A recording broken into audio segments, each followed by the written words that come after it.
All right. Well, welcome everybody. So happy to see you this Sunday evening. This is Happy Writing, and this is our publishing panel discussion. I am your Happy Writer in Chief, Jessica. Most of you know me. Um, for those of you that don't, we founded Happy Writing back in 2017 as a way to bring good writing practices to authors everywhere. And thanks to the pandemic, we've blossomed to this amazing online community full of all of you that are here. It's so great to see familiar faces and a couple that I don't quite know yet, but we're happy to have you in with us. And we're also just so happy to be bringing this amazing panel in with us, great authors that we're going to introduce you here in a second. So I'm going to be moderating tonight's discussion. Like I said, I'm the Happy Writer in Chief. That's the cheesy title I gave myself that I love. But the reason I'm moderating this is I've also owned a publishing company before. I owned an award-winning boutique publishing company for about 4 years until moving to Germany. I closed that down. And then I'm currently a cover designer, and I work with a variety of publishers at different levels. And I do have a book coming out from a boutique press this fall. So I've got a lot of inside experience that I can lend to running the questions for those of you that aren't aware of kind of my background in the industry. We're going to kick it off by we're going to introduce the panel real quick. I'm just going to read their bio, we'll let them wave their hands, and then we're going to give them a chance to talk about their style of publishing, why they went into that publishing, what it means, and then we're going to open it up to some of the questions. So again, if you have a question, pop it in the chat box. Christina will be monitoring those. And we're going to keep the mics off unless you're on the panel, just to cut out background noise, things like that. So excited for this. We've had so much energy going into getting this ready, and we're so excited to get it running.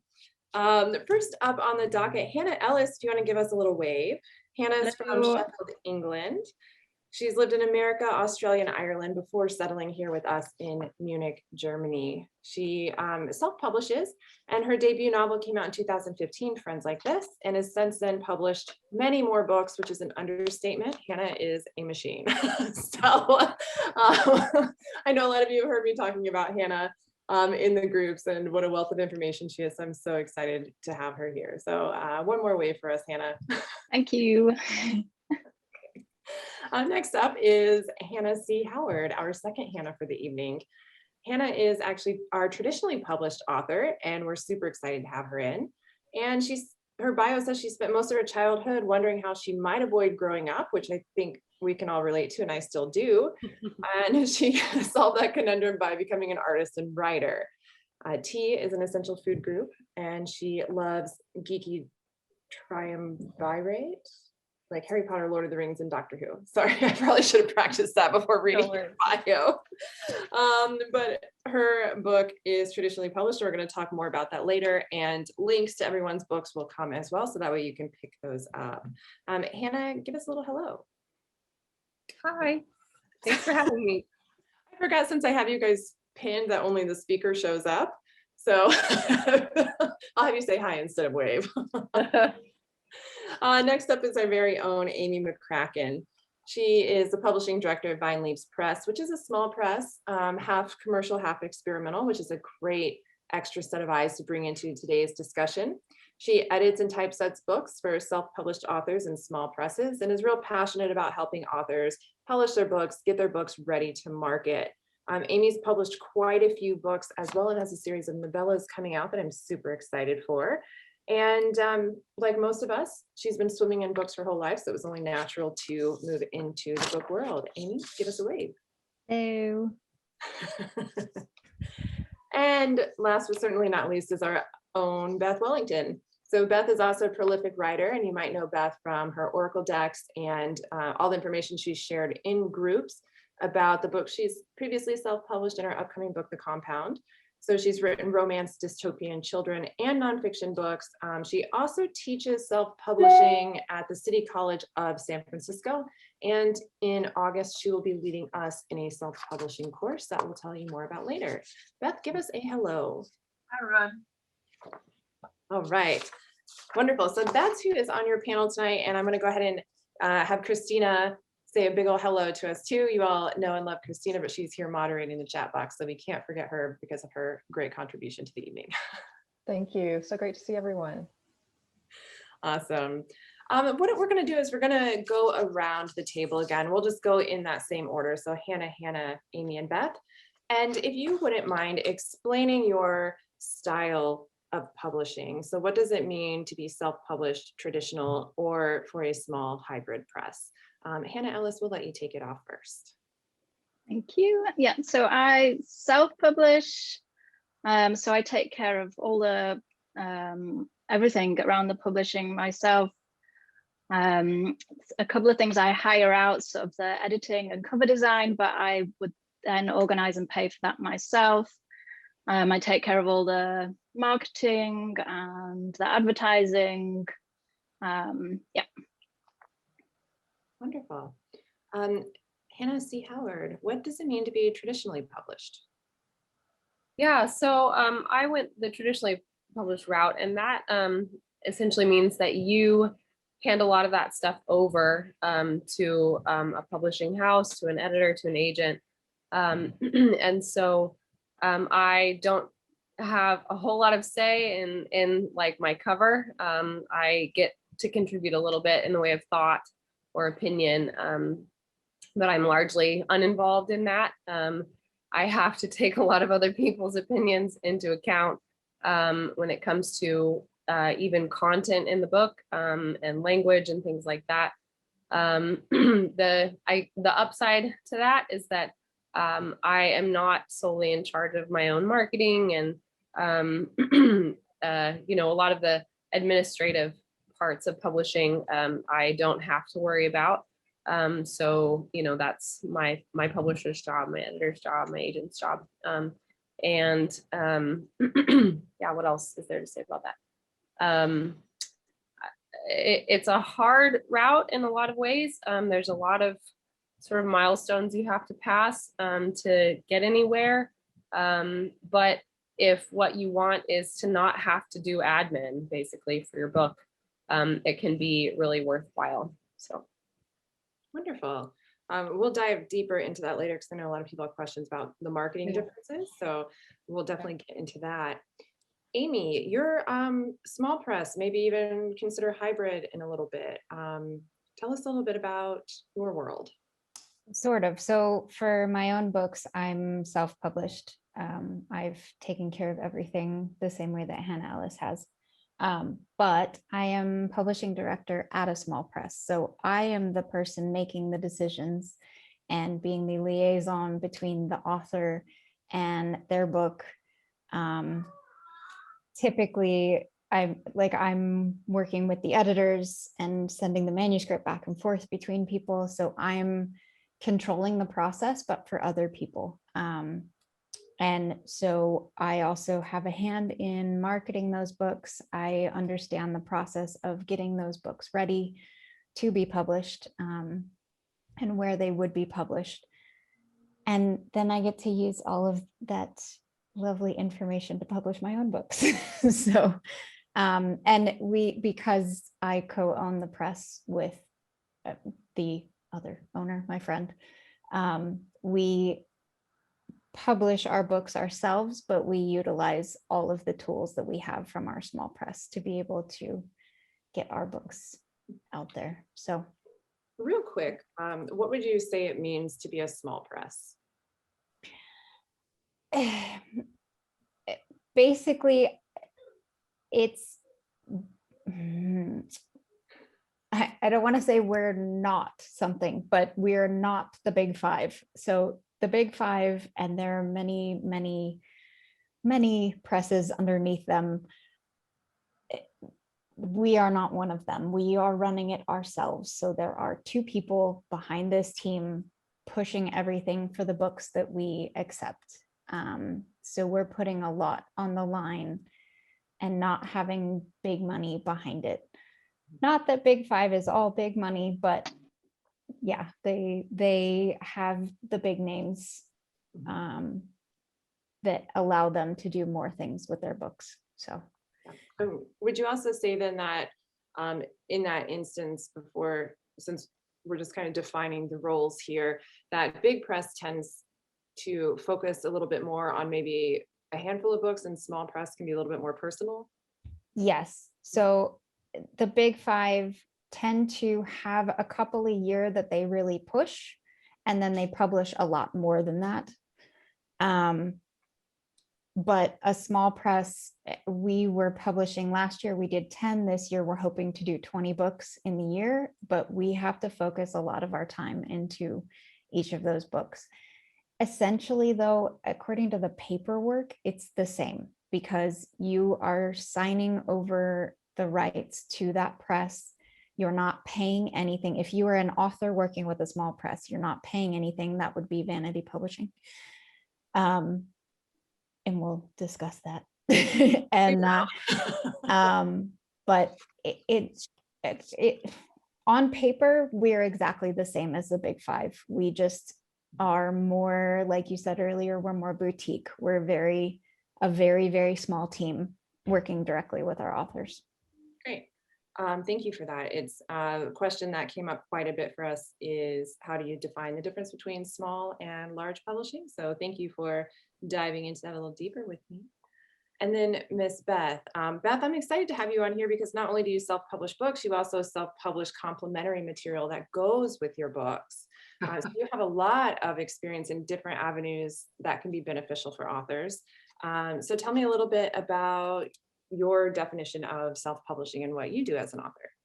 Yeah, so self-publishing actually encompasses quite an array of different avenues. So you could actually self-publish and do print runs in advance, or you can leverage tools that are out there or services like for print on demand. So both Kindle Direct Publishing and Ingram Spark offer print on demand, so you don't actually even maintain inventory.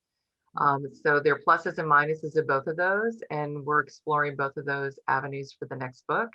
But currently the 2 novels that I have on Amazon are done through a print on demand service, which is really low cost entry and a great way to get your book out there.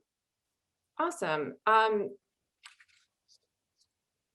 We're going to talk about that a little bit later. We have quite a few questions about distribution, so I'm really happy that you brought that up. Before we get into kind of like the meat and potatoes, I want to make one more round, and I want to know why you chose the avenue you did. Why did you choose to self-publish or go traditional?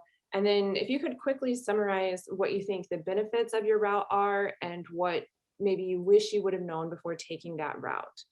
We'll just loop right back around. So Hannah Ellis, why did you choose to self-publish? What do you wish you would have known differently before going into it? I chose to self-publish for speed. I wanted to publish immediately. I didn't want to wait and have to go through gatekeepers and convince somebody it was worthy of publishing. I also had no plans for it to be a business. It was purely writing was a hobby, and I just wanted to make the book available to friends and family. And just I didn't have any big plans. So yeah, speed was my reason for choosing self-publishing, and obviously now I've made a business of it, and I think the main advantage for me is the control. I've become like quite a control freak about, I think, all elements of publishing, and I can't stand the thought of somebody saying, you know, we need you to change this part of the story, or here's a cover, you know, and you get no say in it. So for me, that's the real bonus, is the control. Yeah, and I would just kind of say that it took you by surprise and it ended up being a very strong career option for you. So you are one of the self-publishing success stories out there. Mm-hmm. Wonderful. Yeah, thank you. Yeah, it takes me by surprise every day. I really didn't set out with any expectations whatsoever, and I thought I only had the one book in me. And I'll be publishing my 22nd this month. Yeah. I love how it's been a ride. I love how hard Amazon pushes you to me, because I've bought quite a few of your books, but now they're like, oh, Hannah Ellis, Hannah Ellis, Hannah Ellis. And it's great when you get into that machine. Yeah, really. Yeah, that's the dream. Yeah. What do you wish you would have known differently? Honestly, nothing. Because I would have done things differently. I think I knew nothing. I knew nothing about writing or publishing, and had I have known, I think I would have been too overwhelmed to do anything about it. So I think for me, like a real lack of knowledge to start with was just a great jumping off point. And then I learned everything as I went. But I've since been to sort of writing conferences and things where there's so much information now. And I just think, God, I'd just be so overwhelmed having all that. And there's, you know, you need a mailing list, you need to do this and this and this. And I just think I would just freeze in fear and just, it's too much. So I think sort of, I can't look back and think, oh, I wish I had done things differently, because I wouldn't be where I am now. There's things, it wasn't a very, my book wasn't edited, the first book I put out. So I guess, you know, I would advise other people, that's a good thing to do. But at the place where I was at then, it wasn't necessary, I don't think. I wasn't looking at a business. It was very much for fun. You know, I just had a few friends read through it for me. And at the time that was right for me. So I wouldn't say I would do that differently, but I would advise other people, if you think you might want to make a career, then you should probably look at professional editing and professional cover, and taking some time with your blurb, because I just wrote that straight into the Amazon box off the top of my head, the description. So yeah, there's things I would advise other people to do differently, but I'm really, you know, I don't look back and think, oh, I wish I had done things differently. It's just been, that's been my journey, and it was a good one. Awesome. I would agree with that for sure. So, Hannah Howard, tell us about your decision or path into traditional publishing. We get this quite a lot. How did you discover your agent? What kind of work did you put into it? And what would you have done differently or wish you would know about traditional publishing? Yeah, so I went traditional publishing because I guess I probably expressed my distaste for admin by now, but I I just don't like dealing with all of the, I guess, paperwork, for lack of a better word.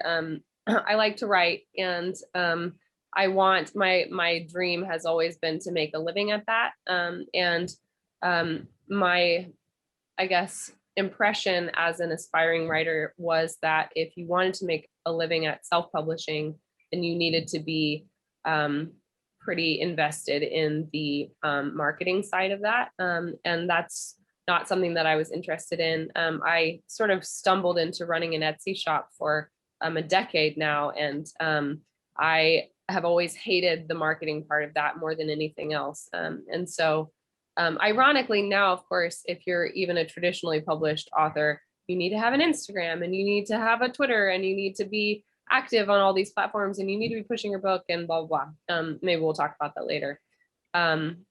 But yeah, so that's why I went that route, because my dream was to do this as a job.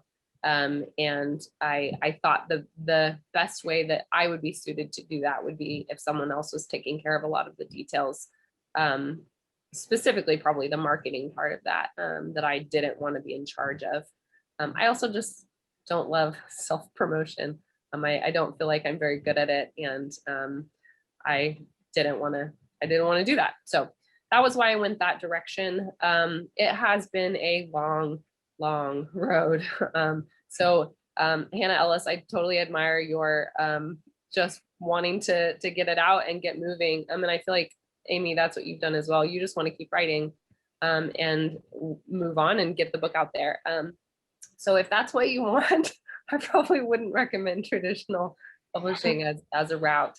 But so I started trying to get published right after I got out of college, which would have been 2008. And I knew nothing. And so I learned all the wrong ways to do it by doing all those things. I signed with my agent in 2015. So that was, math isn't my strong suit because I'm a writer, but you can do the math. And then for reasons that are not typical even for the slow speed of traditional publishing, a lot of them personal. I had some personal things happening in my life. It took another 5 years for the book to be on the shelf. So my book, this is my book, Ignite the Sun, came out last August. So it's been almost a year since it came out. And I signed with my agent in 2015, April of 2015. So it's not always that slow, but in general, like that's a long time to wait to see your kind of labors come to fruition. And everybody has a different experience. Maybe that's another kind of drawback, if you want to call it a drawback of traditional publishing, is that there isn't any guaranteed formula. You could be a person who's sitting waiting on any small amount of success for 30 years, or you could be somebody who really lucks out and finds the perfect agent and finds the perfect publisher and has a book out in 2 years. Like 2 years is probably the fastest that could go, but it's different for everybody. So let that give you hope if you want. Try not to let it make you feel depressed, but yeah, is that all the questions wrapped up in that one? Perfect. And just to kind of segue off of that real quick before we go up to Amy, I placed my book, the place that's putting my book out, Woodhall Press. They are a small boutique publisher, but they are traditional in their distribution. So it will have shelf placement. It will be in like Barnes and Noble, places like that immediately. But I placed it in May of last year and it's coming out September of this year. And that's with a very small press. So even with a small traditional route, like I just got my edits 4 weeks ago. And so it took 14 months just to get my developmental edits. So the traditional route can be very slow. And that's a press that I worked for too. So I didn't even have to query them. I just said, hey, you guys want this? And they're like, if you'll do the cover and the formatting. I mean, I'm not going to lie, relationships are everything in this industry. So not like I was in the trenches, but yeah. Amy, talk to us about the small press aspect. Let's frame it from why would somebody choose to go with a small press? Sorry, excuse me. Yeah, so I think sometimes if you have more of a boutique book, you have a less commercial book, then you would want to consider a small press, because a lot of them tend to have a focus. So we don't necessarily have a focus, but we do publish a lot of memoir, and we also publish a lot of vignettes and poetry and smaller collections, which can be hard on a self-publishing market. So sometimes it's nice to have that backing if you have a non-commercial work that you'd like to publish, where, yeah, so self-publishing something like that is doable, but it's hard to push those things on the market. And on the other direction, the big publishers are, as with any business, they are looking to sell things. And so they want more standardized, more what's hip right now. When Twilight came out, everybody wanted vampire fiction. Now vampire fiction is not cool anymore, so they don't want it. So the traditional, the big five are really looking for sellable pieces, whereas small presses are sometimes looking for what their niche is, or just really good writing. And from running a small press for 4 years, I know a lot of times authors didn't understand that even with people coming into a small press, you have a lot of personal work to do, and your press isn't going to do your marketing, your press isn't going to do your blogs, run your website. And that took a lot of authors by surprise, even though we onboarded them and it's in the contract. What else do you feel like people that come to a small press don't understand, or maybe don't anticipate before going into it? A lot of them tend to think they'll have more control. Mhm. And I don't know if they would do this if they went with a big five publisher or not, but they will want more control over covers, over typesetting, over how things look, over how the final book looks. And so we often find ourselves saying, sorry, we understand the market and we know what's going to sell your book. And we've written that into our contracts because we've had so many people say, no, you cannot use that cover. And it just doesn't work like that because it is still a business. So I think that's probably one of the biggest things besides marketing that people don't understand is when you work with a publisher, it doesn't matter if they're small or big. They know what sells, they do lots of research. And so you have to trust them that they're going to do the best to sell your book because they want to make the royalties too. So yeah, definitely. Even the small press, it is still a business, and even that comes into play with like author events. A lot of authors think that if they get signed with a publisher, they're going on book tours, and a lot of times the author has to kind of front those and repay them. So if you go with the small press, a lot of times that just isn't an option unless you buy it out front. And if you're with a large press, sometimes that comes out against your royalties. I have a friend who is a very, very well-known LGBT author, LGBTQ plus author, and they had a book tour. They've been on the New York Times best-selling list, and they still ended up having to pay their publisher $22,000 because the book tour didn't go down as planned on their fourth book. So I think that we got that a lot in small press land is, can you put me on a book tour? And I'd be like, no. So I think as authors, whether you have to kind of drop those expectations down. And Beth, you have experience in so many different avenues of self-publishing and teaching self-publishing. So why are you so passionate about the self-publishing route, and what would you have done differently or wish you knew before going into it? Yeah, so actually I should really kind of start on why did I choose self-publishing. So I wrote 3 romance novels back in the 90s. And about 5 or 6 years ago, I was cleaning out my closet and I found the storage tub with all the printed out manuscripts. And I was like, oh man, what do I do with this? You know, I had all my rejection letters I wrote them in a Harlequin and Temptation style. I had all the rejection letters from those types of publishers. And it seemed like such a waste to just toss these books into the recycle bin. And then I thought, well, wait, I have an option now that didn't exist when I wrote them in the 90s, and that is that I can actually self-publish them. So it was really being able to put a bow on a project that I had started, 2 decades ago. And I never really intended to make any money off of it. It was really just to put them in print and have them out there, and then I could say it was done. So that's why I chose self-publishing.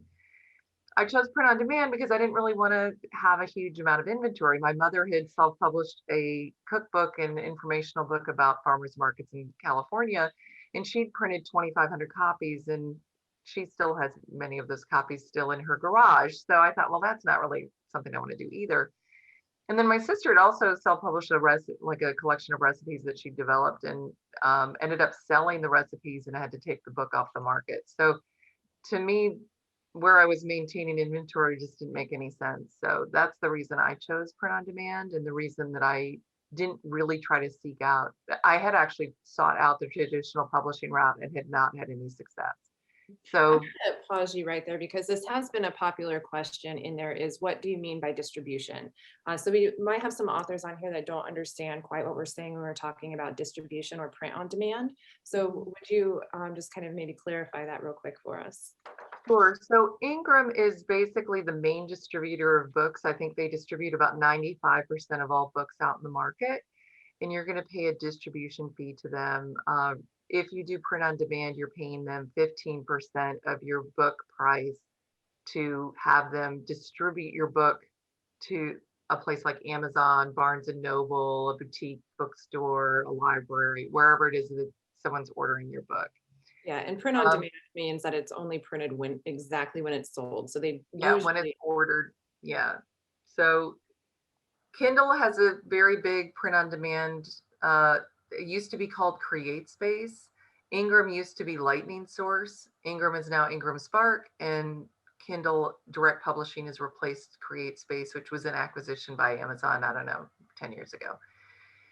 What I wish I had known then, I set up the first book on both Ingram and Kindle. If I had known that it actually works to my advantage to set it up on Ingram, I would have skipped the Kindle Direct Publishing setup of the physical book. If you want it as a Kindle reader, definitely you do go through the Kindle Direct Publishing for the ebook. but you can also set up your ebook on Ingram and then have it available for like Nook and any other reader out there too. So those are the things that I wish I'd had a little bit more insight and nuances about, kind of what the pros and cons were of both choices of Kindle Direct Publishing and or Ingram Spark for the print on demand.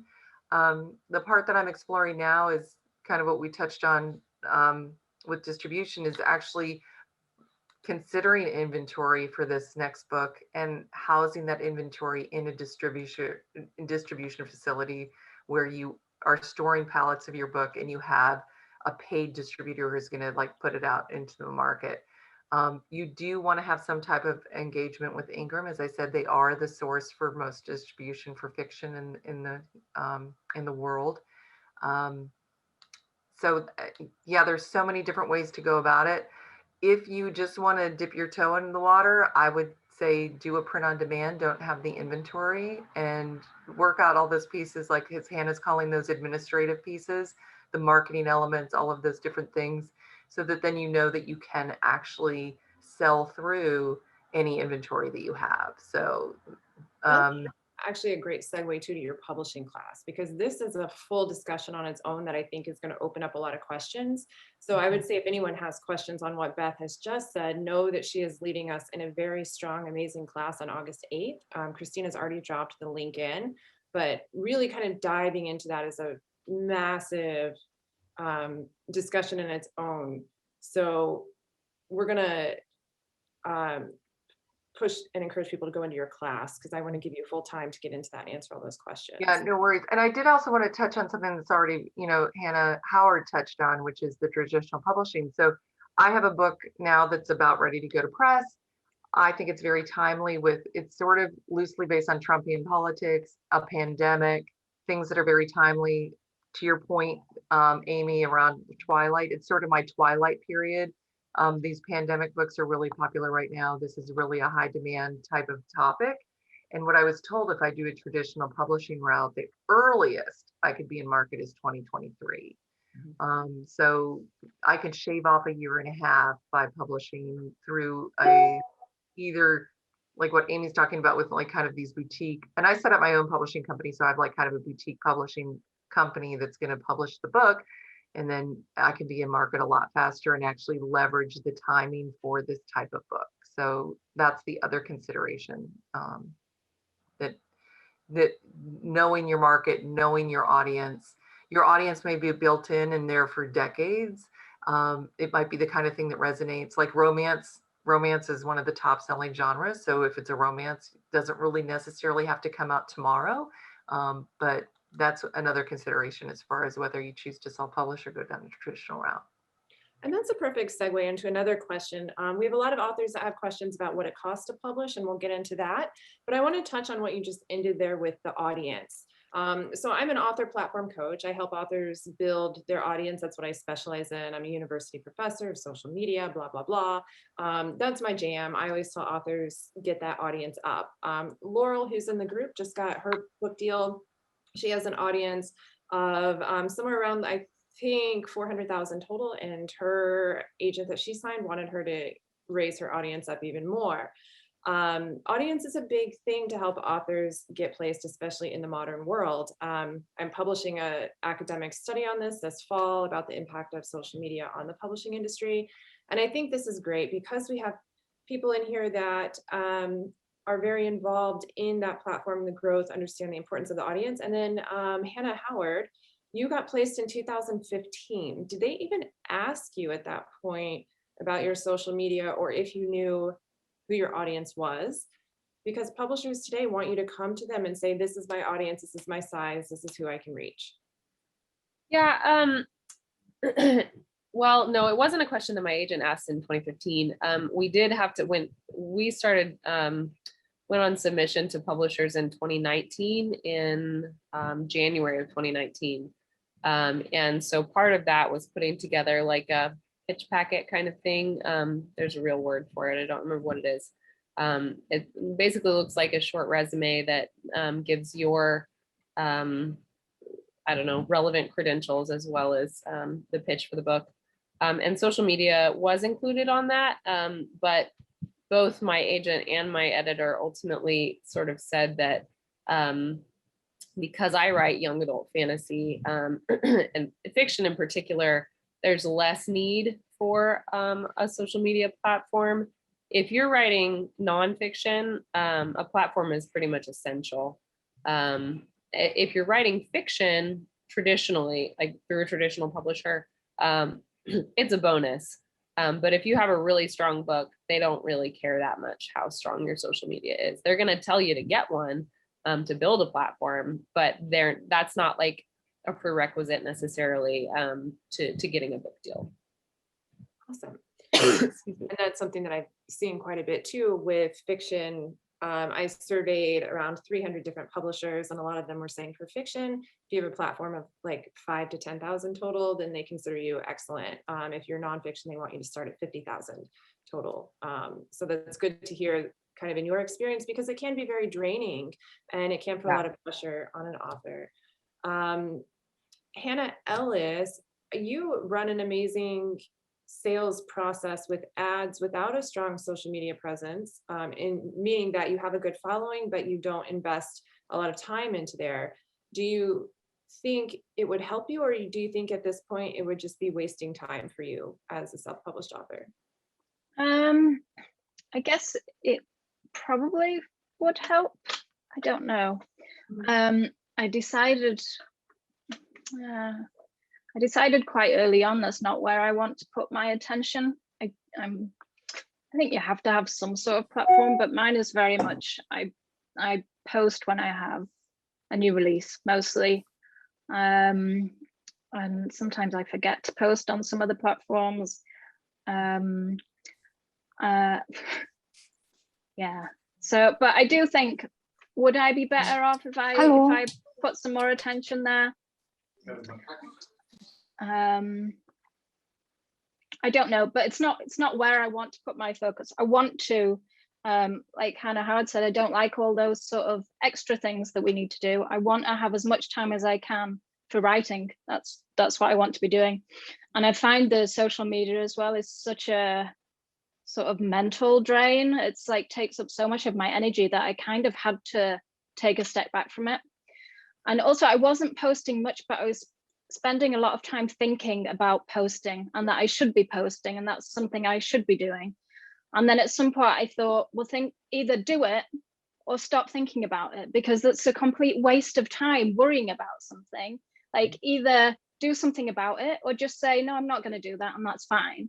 So I sort of intentionally took a step back and went, okay, I'm not even going to think about it. I'll post on when I've got a new release on release day, but otherwise I won't be on there too much. Yeah. Does that answer your question?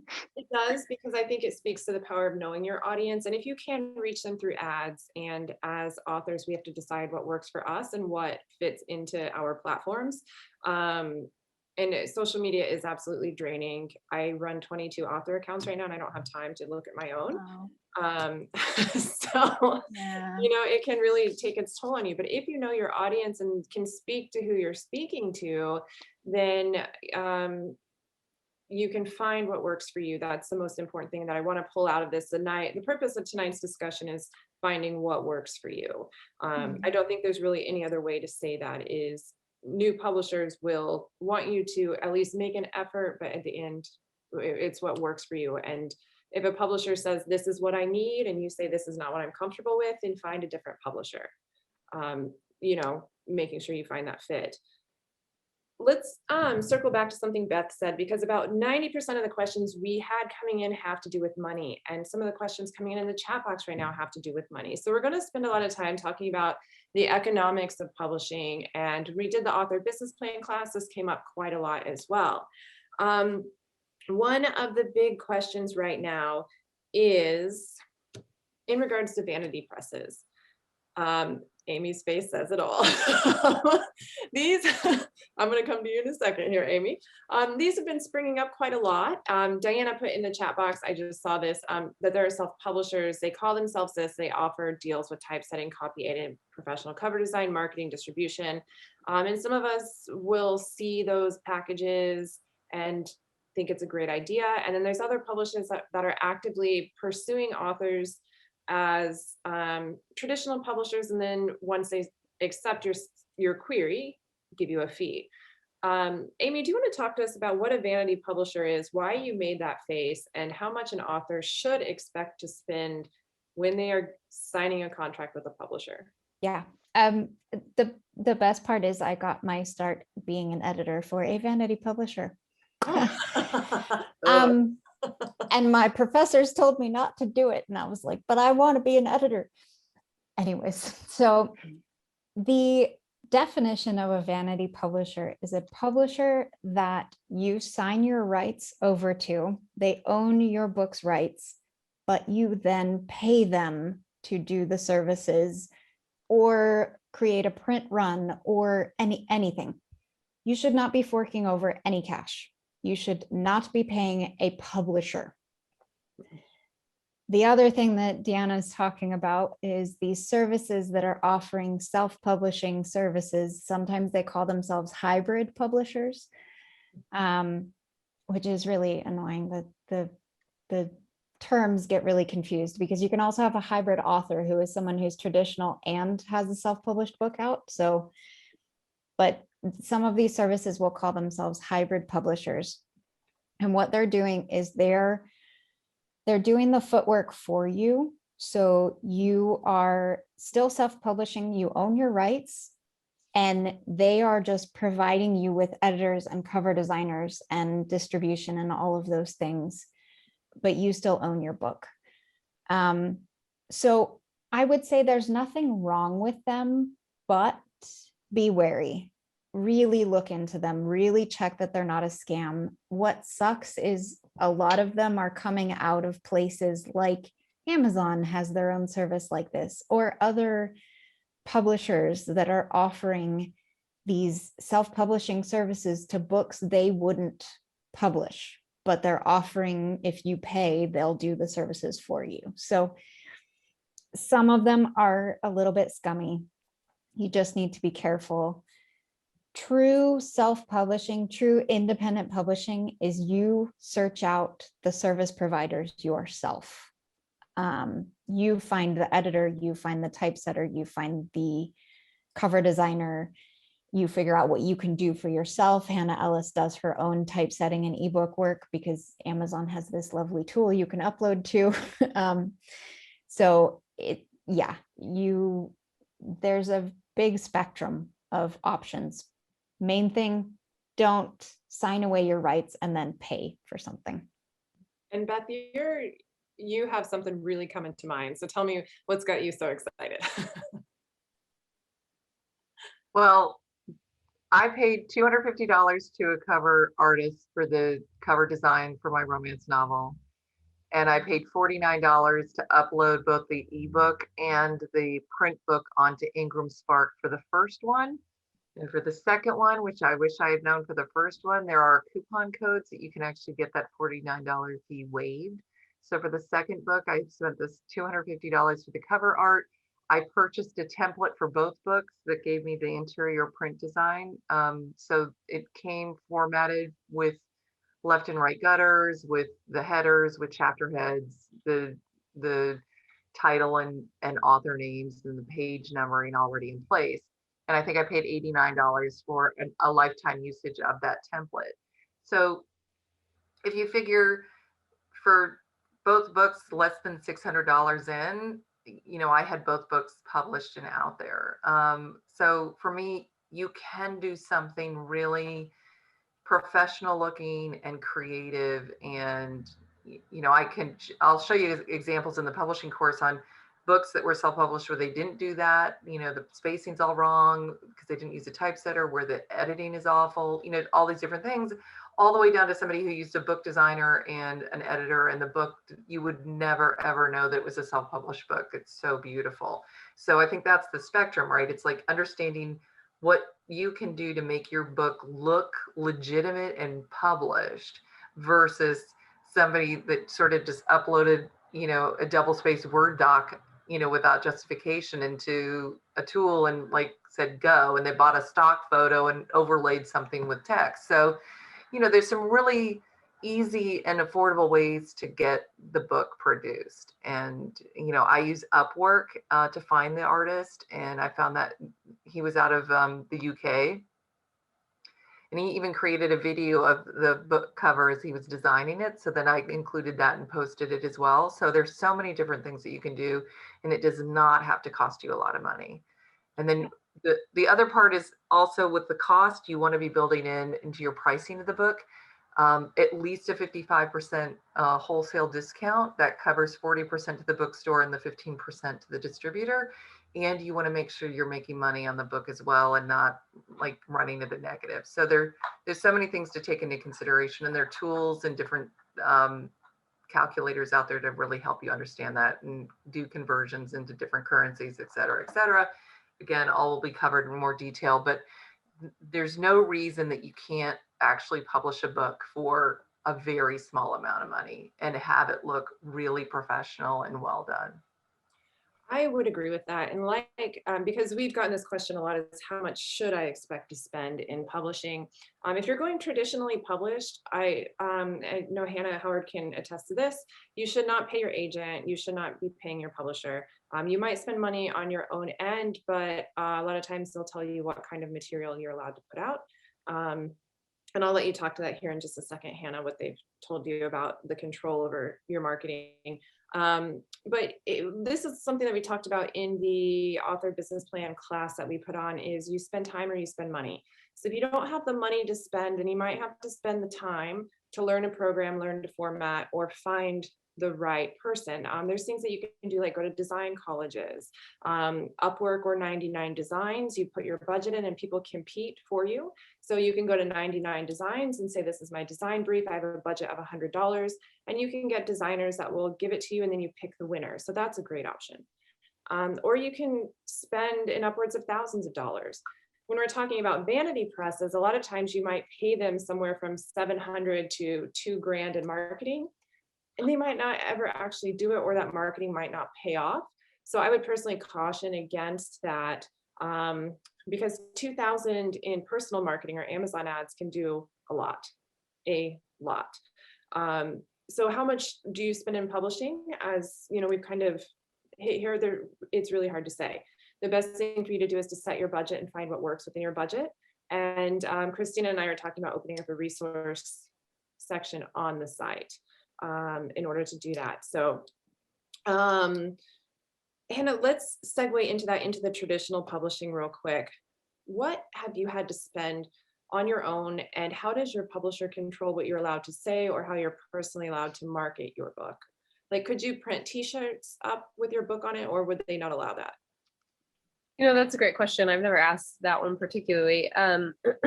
What I didn't have to spend anything. I chose to spend some money. So what my publisher sent me, and just for clarification, I am with an imprint called Blink that is owned by HarperCollins. And so Harper is one of the big five, but Blink is really small. And so we have the name heft, I guess, of HarperCollins without necessarily the budget heft. I mean, they still spent money on my book and on marketing, and I had like a PR team and stuff like that. But and also, like Amy said, every publisher has their sort of front list of big authors or big books that they're pushing, and everybody else is just kind of tossed to the wind in a way. So I was not one of the headline books that was getting pushed. But that being said, my publishers, they gave me a PR team. They actually, because they're a small imprint, they outsource PR. So there's a company called K Publicity that did my PR. They sent me posters. Oh, I see one in the back. Posters of my book. Yeah, there's one back there, which I mentioned that I debuted in August of last year. My book came out in a pandemic, and so I didn't use my promotional materials very much at all. But they printed posters, they printed bookmarks. I didn't think the bookmarks were very good, so I printed my own. What else did they do? Might have been all that they did in terms of like physical promotional materials. There's a lot, especially in the YA world, there's a lot of like trendy push for doing pre-order campaigns. And I didn't do exactly a traditional pre-order campaign, which is if you pre-order the book, you get these swag items. I did something on my Etsy shop where people, if they wanted to order the book through my Etsy shop, they could get some like special swag that went with it, that I spent money on. So I spent money on some swag. I mentioned bookmarks. I also like I thematically relevant stuff. So I did some a pair of sunglasses with details from the book on them, a book light. And then my Etsy business is mugs. So I included a mug design for that specifically. Anyway, that's what I did out of pocket. And the only thing that my publisher that we had to talk about in terms of rights of what I could and couldn't do was that I couldn't sell my books wholesale through my Etsy shop. If you want to order books from your publisher at a special price to sell at like other book events that are not a retail, I guess, the language was still pretty hazy. You can get them at a discounted price to sell at events, but I couldn't do that through my Etsy shop. I did sort of reproduce some of the cover art for my swag, and that was fine.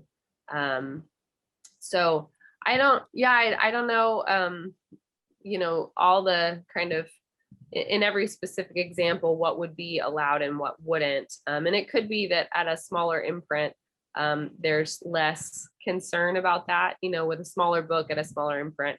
If you were one of the big books coming out, excuse me, maybe there would be more rules about what you could and couldn't do. I'm so sorry. No, you're fine. That was an excellent answer. And let's keep talking money, because another question that we got repeatedly on the list is how much should an author expect to make? And we're all kind of smiling because we're all like, another answer with no answer. But let's talk about royalties, and both from self-published and traditional publishing. So I'm gonna just open with my contract. I feel very comfortable talking about my contract. I have one book that is on the market now, self-published, and because I said that, I took 70% royalties off the cover price. Off that book over 4 years, I've maybe made 10 grand, not a lot at all off of it in 4 years. The book that I have coming out this fall is traditionally published, and I make 15% of the cover price, which is pretty standard. I did not get an advance on that book. When you go with a publisher, a lot of times modern world advances are decreasing. It's very rare almost to get an advance, so you get paid directly off royalties. But we'll pop into that. If you're comfortable talking about what to expect money-wise or balance-wise, or how you set your royalties, I'm not going to call on anyone because this might be a sensitive subject for some. You might be under contractual obligations, but Beth is ready. So let's talk money. What do you make, Beth, or how do you set your royalties? 8 cents a book. Woohoo! It's not much. It's like you could make anywhere from a penny to 80 cents a book. Self-publishing, you might be able to make a little bit more, but. Well, okay, so here's the thing. I was selling a romance novel, 200-page book. I felt $9.95 was, I didn't feel comfortable charging more than $9.95 for the book. In hindsight, I probably should have done a little bit more price research and figured that, it probably would have been absorbing it on the print on demand pieces in particular. So I knew 55% straight off the top was going for distribution and the wholesaler. So clarify that real quick, because I understand what you're saying, but other authors, that might be confusing for them. So when you're saying 55% off the top, you mean 55% off the we'll break it down with the book. So we'll just use $10. I sell the book for $9.95, but we'll just say 10 for easy math. So that means 55%, 40% or $4 for a $10 book goes to a discount to the bookseller. So if I was going to be ordered by a bookstore, I give them $4 off the book. They can acquire the book for $6, and then they make that money back when they sell the book. You know, that's their buffer for selling it. And then they can sell it at a discount, or, you know, what, they've got a 40% window on the suggested price. They can actually charge more than the $9.95 if they get it into their bookstore and they want to put $12.95 on it. They can do that. Then they've built in a little bit more, but chances are, if it's an MSRP, they're going to stick with that. So the bookseller gets $4 off the $10 book. That's their 40%. And I've factored that in as my wholesale pricing for the bookstore. Ingram wants to get paid to get the book to that bookstore, and they're going to charge me 15%, or in a sense on a $10 book, $1.50. So that's $5.50 straight off the top, automatic, that goes out to get the book into the market. And that's, if you can offer less, you can do a 30% to bookstores. But for the most part, if you're not offering a traditional 40%, there's no way you're ever going to get on their shelf unless it's some one-off, they know you and you're doing a book signing or something. But for the most part, 40% is the standard. And I would say do not veer away from that. Definitely play by the publishing rules. So that's the 55% distribution and wholesale pricing for your print on demand or on your self-published book. The additional part is I'm paying them to print the book on my behalf. So that's like $3 and whatever cents. So now you figure I've got $5.50 plus the $3 whatever, and the end dollar amount in my pocket on a $9.95 book is about 68 cents a book. So you can do the math on what the printing costs would be for me to do those one-off printing jobs for the book. Now what you'll see, and I did just talk to a bookseller 2 weeks ago, and she said that the price ranges for a trade paperback, which is a 5x8 trim size, and trim size can vary. Mass market paperback, the trade paperbacks, you can do, I did 5x7, which is sort of right in between both of them, because no matter what you're printing, you're paying for a 200-page book or more. So you're paying per page, and the minimum is a 200-page book. So I formatted both my romances at 200 pages because that was the sweet spot for the printing. And what the bookstore said is they're seeing prices on a trade paperback, which is generally a 5x8 trim, meaning it's trim to that size, ranging from like $14.95 all the way to $29.95 for a print on demand paperback that's coming out of Tor Publishing. So Tor is a publishing company that's actually playing around with print on demand as part of their distribution. So I thought that was interesting. I don't think the market will support the $29.99 print on demand price. That was sort of the indication that I got talking to the bookseller.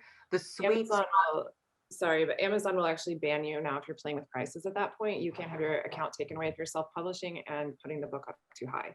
So right, exactly. So where I was going to say the sweet spot seems to be somewhere in that, like, we're going to price the book at $19.95, but so $19.95 to like $22. That seems to be the sweet spot for the book. And yeah, I would say do everything that you can to. So I'm a marketer for decades. Pricing is really touchy in particular. So you want to price it where somebody feels they're getting value for the book, but you don't want to undercut the pricing on the book where you don't make any money, and you don't want to price it too high where you're discouraging people from actually buying it. So that's use that as another segue to push people to your self-publishing class, because again, that can get us into a whole load of questions that I think we'll address in your class, as well as a question I had was, how do you choose the book size for print and ebook? So again, if you're in the class and you ask that question on the doc, that will come in best self-publishing class, because what she just said is heavy information that might have some of your head spinning. So definitely come to her class August 8th and we'll clarify that out a little bit more. Let's get back to money in pocket. That was amazing information. So like Beth said, self-publishing, if you put your book at $10, you as the author might make 85 cents to $1. Publishing is a 7% profit industry. It is not money. So for example, when I owned my publisher, we had 1 year where we cracked $3.5 million in sales. And that year I, as the owner, had a salary of $11,000 by the time I paid everything. It is not a high profit industry. So that can happen. we were print on demand, we had different fees, things like this. So when it comes to being an author, always budget, always know exactly what you're spending. People don't consider what they pay into putting their book together into what they eventually make. So budget. And again, that's back in the author business plan class. Hannah Howard, I want to go to you real quick because let's talk advance. Yeah. What does it mean to get an advance? Can you talk about if you got an advance and how does that work in traditional publishing? Yeah, I don't mind talking about it at all. Excuse me, my husband brought me some cough drops, so I'm prepared now, but I might be a little slurred. Your advance, and I still don't feel like I'm an expert, because that's your agent's job if you're in traditional publishing. In some ways, your advance depends on what your agent can get you.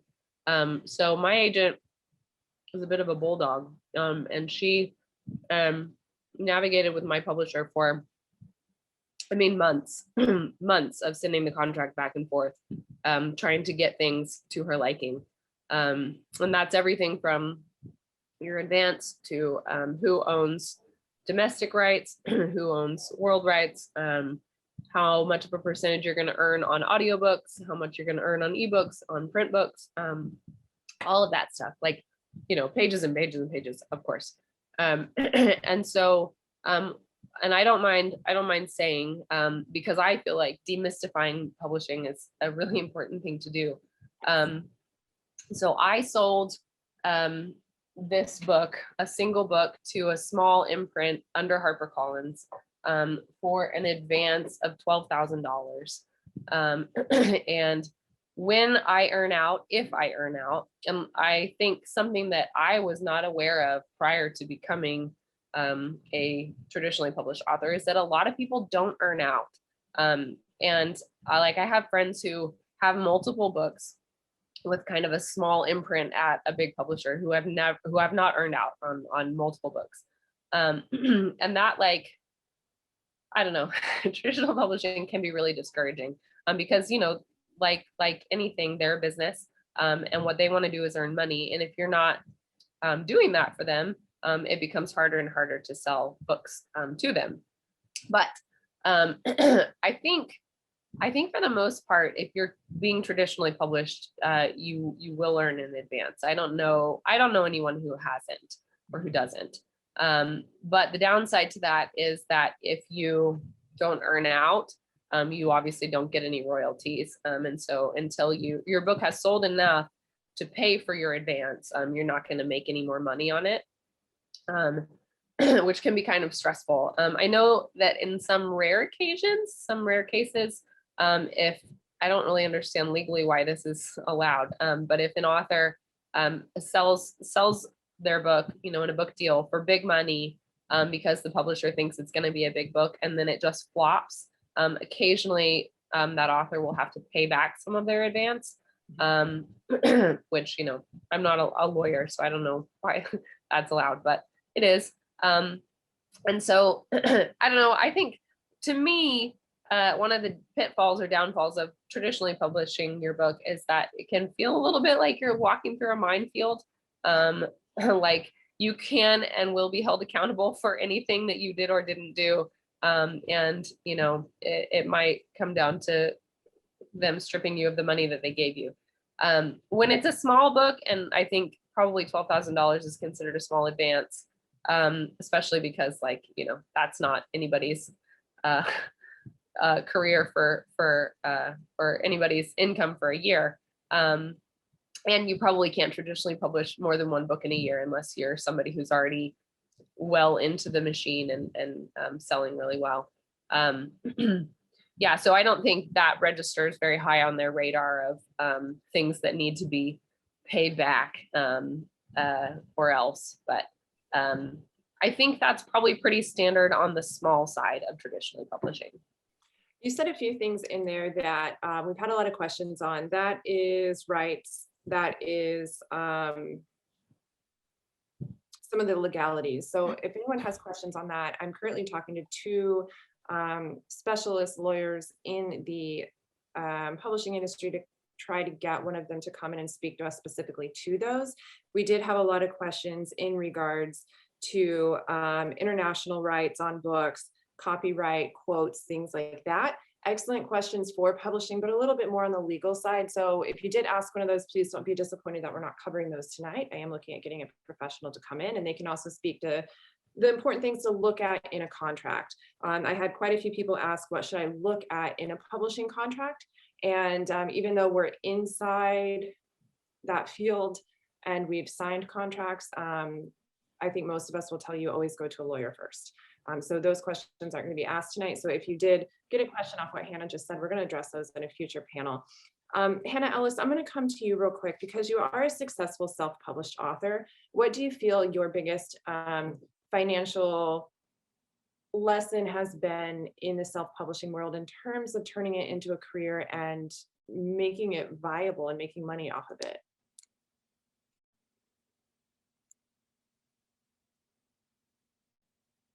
I think you're on mute.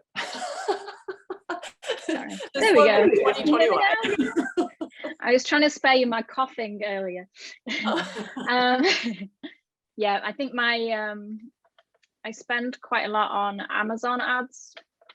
And that's also for me sort of as a little bit of a payoff for not doing the whole social media side of things.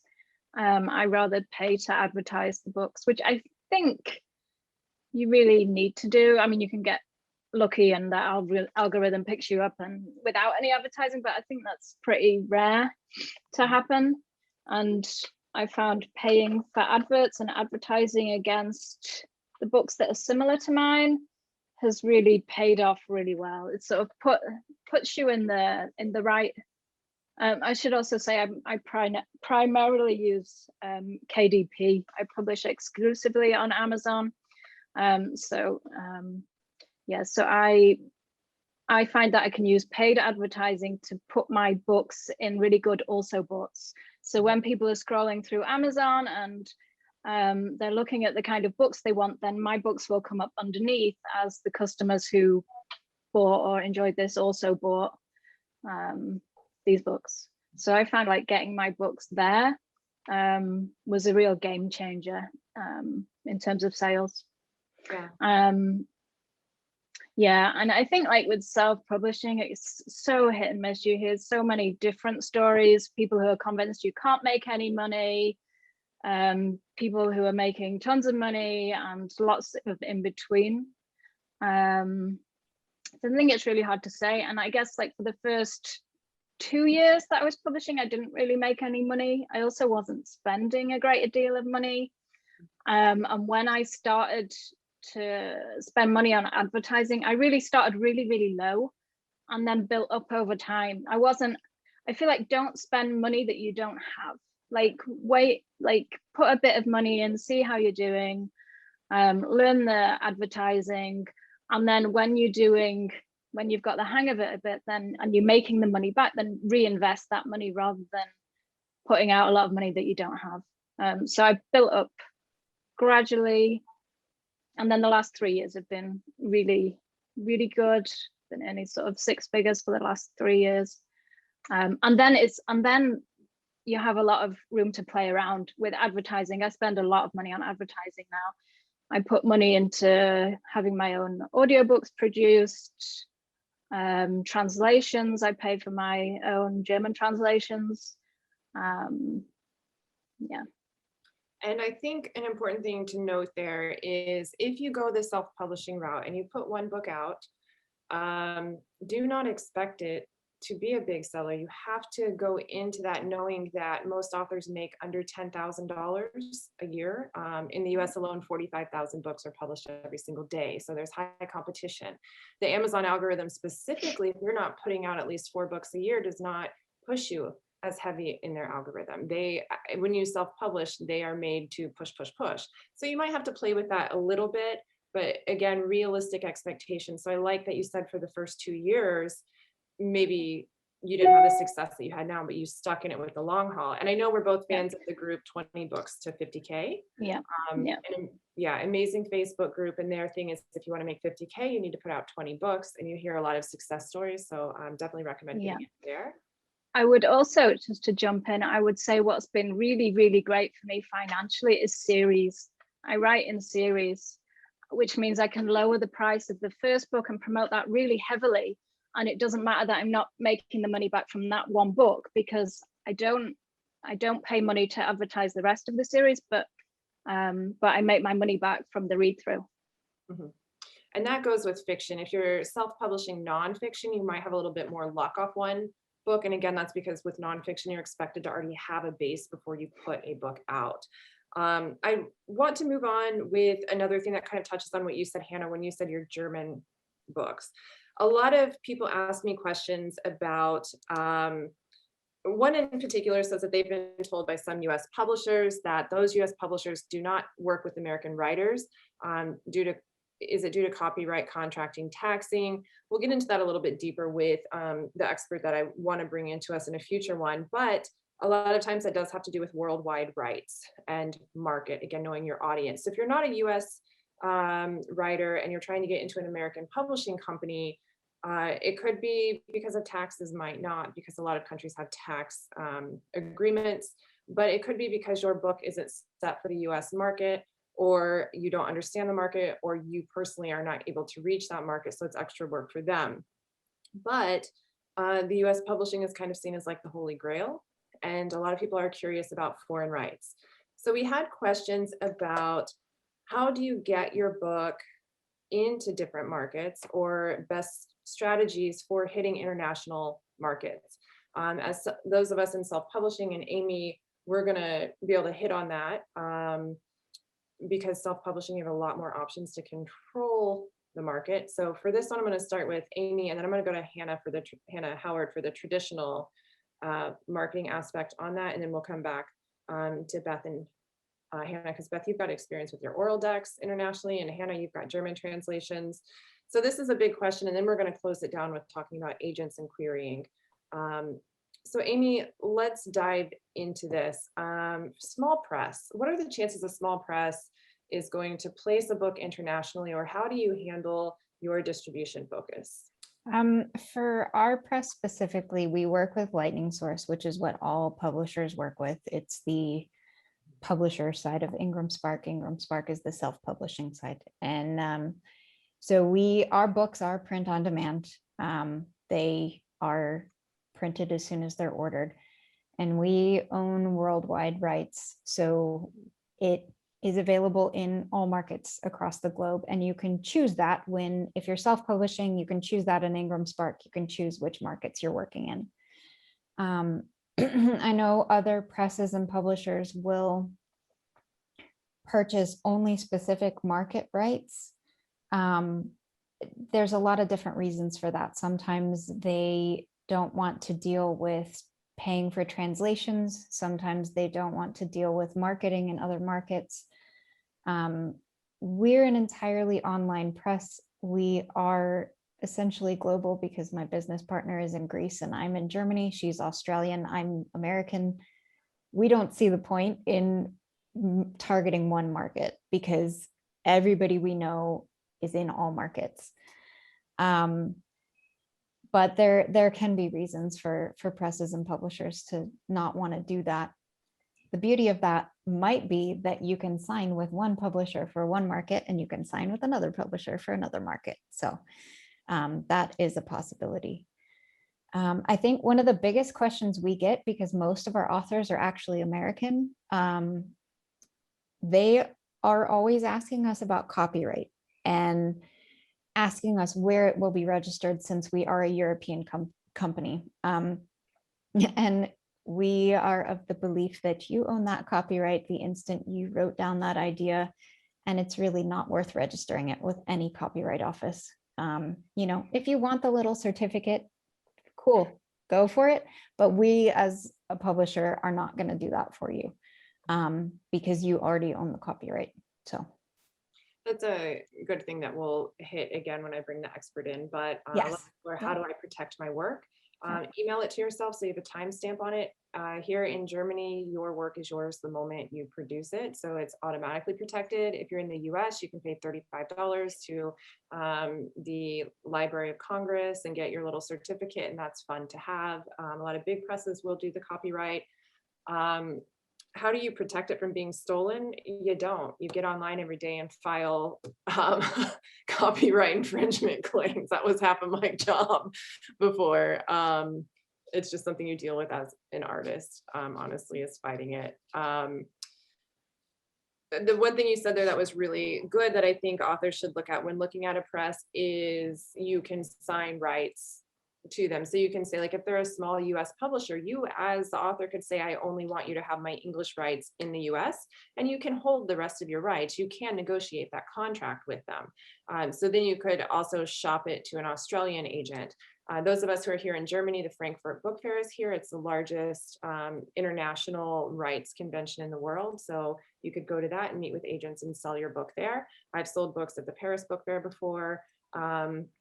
So it's all about understanding the press that you go to, doing the research if you are going with a press, making sure they fit your needs. Hannah Howard, because you're in traditional publishing, have you had to deal much with your publisher selling foreign rights, or are you being translated into any other languages? Yeah, so my book hasn't been bought or translated anywhere, but well, it's sold in the US and the UK, maybe Australia as well. So my publisher owns world English rights, and my agent retains, or we retain, the global rights. And so for your contract will kind of divvy that out. So one of the things that my agent was fighting for was for us to retain the global, or the global language rights, because in that case, we could make more money by selling it, to other publishers in other languages. I have a friend who has always had, her publisher has always retained all of the rights, and so then in that case, her publisher is the one who shops it to be translated, and so I guess in theory you make less money that way. I don't know, when you're a smaller book, it sort of feels like it's just drops in the ocean. Like, you're not going to make a lot of money anyway. But it's really cool to have a translation of your book. So yeah, I think that if you're traditionally published, the language rights or the translation rights tend to fall into that whole conversation about your contract with your publisher, and who owns the rights to where. And I think it's fascinating because even like big time authors, my agent also represents Stephanie Garber, who wrote the Caraval series, and I see all the time on her Instagram, she's like having to tell, I think it's maybe even the Spanish translation, they didn't buy the third book. And she's like, a very successful author, who sold loads and loads of books, but for whatever reason, they haven't like secured the rights for the third book to have a Spanish translation. I think that's the language that isn't there. So it's all like, I think it's all a little bit hairy, but I think that parallel is still there to self-publishing, which is that if you retain your rights, you can shop them over and over again to different markets, and in theory make money over and over again with each translation. Yeah, so worldwide English rights, for those listening, that means that your publisher can publish that book in English in any country around the world, whether or not English is that country's first language. So you can assign just like English rights to US, UK, Australia if you want to, or you could say worldwide English rights so they can put it in any country only in English. And then you might give them global rights to where they can then handle foreign sales into translation, or you can hold on to the global rights and have your agent or yourself, depending on your contract, because maybe your agent only has English rights, then you can handle the selling of that into foreign markets, which can be very lucrative. My friend Emma Cooper wrote a book called The Songs of Us, and it became a Sunday Times bestseller, and she handled the foreign sales on that, and her foreign sales were enough for her to quit her job very quickly and secure her into 3 books. So again, that's on Business Center, what works best for you. Hannah Ellis, how do you handle the German translations as a self-published author? Because we kind of, as self-published, we control all of our rights. Why didn't you Yeah. sell them? Why did you decide to self-publish them? Because I'm impatient. I think I was in touch with some German publishers. I have my husband's uncle works in publishing, and so he'd put me in contact with a few people, and I had sent the book to them, and then in the meantime he said, oh, it's normal that you might not hear back for sort of 9 months or a year.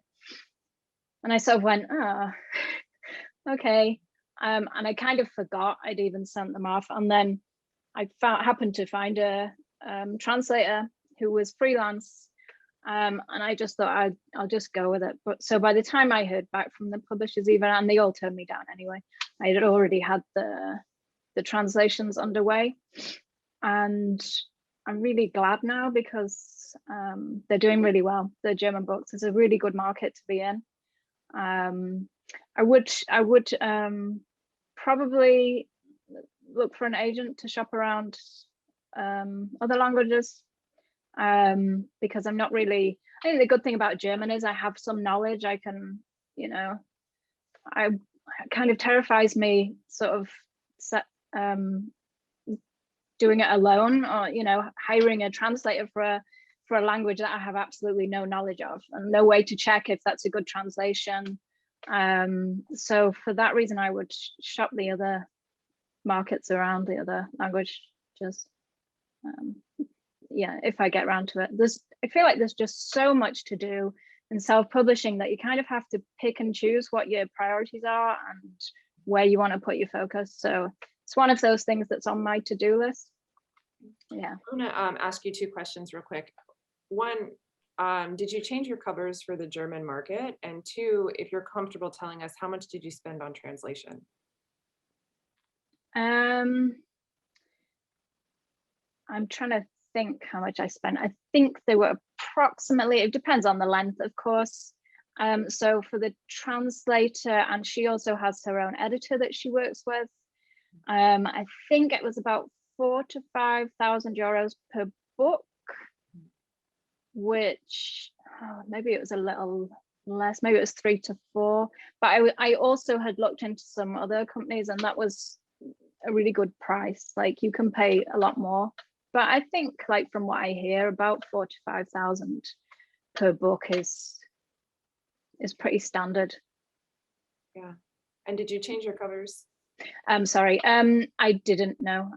I mean, obviously I changed the titles of them, and the writing on the spine runs the other way in the German market. Yeah. But no, I use the same ones, and they work fine, which is good.